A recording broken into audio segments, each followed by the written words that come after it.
আকাশ ছিল থমথমে। রোদ ঢলে পড়েছে গাছপালার আড়ালে, আর পশ্চিম দিগন্ত জুড়ে মিশে গেছে ধূসর আলো। অর্জুন গাড়ির জানালা দিয়ে বাইরে তাকিয়েছিল, সামনে সেই হাভেলি। বহুদিন ধরে বন্ধ, জীর্ণ এক প্রাসাদ, তার বাবার দাদার রেখে যাওয়া সম্পত্তি। হঠাৎ ইচ্ছা হলো একবার দেখে যাবে। সেই ইচ্ছাই তাকে আজ এখানে টেনে এনেছে। পাশে বসে ছিল তার ছোট বোন রিনা। চোখে মুখে কৌতূহল, কিন্তু একটু একটু ভয়ও। গেট খুলে ওরা ভেতরে ঢোকে। হাভেলির দরজায় হাত রাখতেই কাঠের কড়াটি ককিয়ে উঠল, যেন কেউ দীর্ঘদিন ঘুমিয়েছিল, এবার ঘুম ভাঙল। দরজা খুলতেই ধুলো, মাকসার জাল, ভাঙা কাচ, সব একসঙ্গে ওদের স্বাগত জানাল। ভেতরে ঢুকে রিনা বলল, দাদা, কেমন যেন অস্বস্তি লাগছে না? দম বন্ধ হয়ে আসছে। অর্জুন হেসে বলে, এগুলো গুজব রে। পুরনো বাড়ি তো একটু গন্ধ হবেই। কিন্তু রাতের অন্ধকার নামতেই গুজবগুলো বাস্তবের মতো আকার নিতে শুরু করল। প্রথম রাতে দরজা বন্ধ ছিল, জানালাও। তবুও যেন কেউ ঘরের ভেতরে হেঁটে বেড়াচ্ছে এমন আওয়াজ, মেঝেতে কারো চুরির ঠকঠক আওয়াজ, আর দূরে কোথাও নারী কণ্ঠের কান্না। রিনা উঠে বসে। তুমি কি শুনলে? সে ফিসফিস করে। অর্জুন কিছু না বলে লাইট জ্বালাতে যায়, কিন্তু লাইট জ্বলছে না। হারিকেন ধরিয়ে দেয়াল ঘেঁষে তাকাতেই দেখা গেল, দেয়ালে লেখা রক্তের মতো লাল কিছু দিয়ে, আমি ফিরে এসেছি। পরদিন গ্রাম থেকে এক বৃদ্ধা আসে কাজের জন্য। তার নাম চন্দা। সে একসময় এই হাভেলিতে কাজ করত। হাভেলিতে পা রেখেই চন্দা কাঁপতে থাকে। তুমি ফিরে এসেছ? কিন্তু ও তো এখানেই ছিল। ও কোথাও যায়নি বাবু, চন্দা বলল। কেউ? অর্জুন জানতে চায়।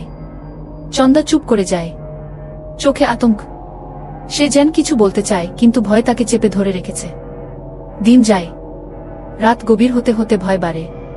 আয়নাতে দেখা যায় অন্য কারো মুখ, জানালা খুলে যায় নিজে থেকেই, আর মাঝে মাঝে কারো ছায়া দেখা যায় দরজার ফাঁক দিয়ে তাকিয়ে আছে। রিনা একদিন অর্জুনকে বলে, আমি তাকে দেখেছি। এক নারী, পোড়া মুখ, লাল চোখ। সে হাসছিল আমার দিকে তাকিয়ে গিয়ে। অর্জুন এর মধ্যে হাভেলির একটি পুরনো ঘরে পায় একটা পুরনো বাক্স, যাতে কিছু চিঠি, একটি ছবি আর একটি মন্ত্রপাঠের পাণ্ডুলিপি ছিল।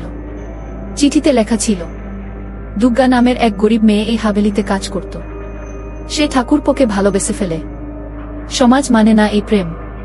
ঠাকুরদা মানে তোমার পূর্বপুরুষ তাকে পাপিনী ঘোষণা করে, আর সকলের সামনে পুড়িয়ে মারে। সে শেষ নিঃশ্বাসে বলেছিল, এই হাভেলি আমার কবরে পরিণত হবে। আমি প্রতিশোধ নেব। কেউই বাঁচবে না। সেই রাতেই ঘটে সবচেয়ে ভয়াবহ ঘটনা। রিনা ঘুমন্ত অবস্থায় উঠে যায়। যেন কারো ডাকে সে ছাদের দিকে এগিয়ে চলেছে। অর্জুন ঘুম ভেঙে দেখে বোন নেই। ছুটে যায় হাভেলির ছাদে। ছাদে দাঁড়িয়ে আছে দুর্গা, লাল চোখ, ছেঁড়া শাড়ি, পোড়া মুখ। সে বলল, তোর ঠাকুরদা আমাকে পুড়িয়েছে। আজ আমি তার রক্তের উত্তরসূরির রক্তে শান্ত হব। তোর বোন আজ আগুনে যাবে। রিনার গা ঘেঁষে আগুন জ্বলে ওঠে। চারদিকে বাতাস ঘূর্ণি আকারে ঘুরে উঠে। অর্জুন চিৎকার করে ওঠে, না, আমি দোষী না। সে পাণ্ডুলিপির মন্ত্র পড়তে শুরু করে।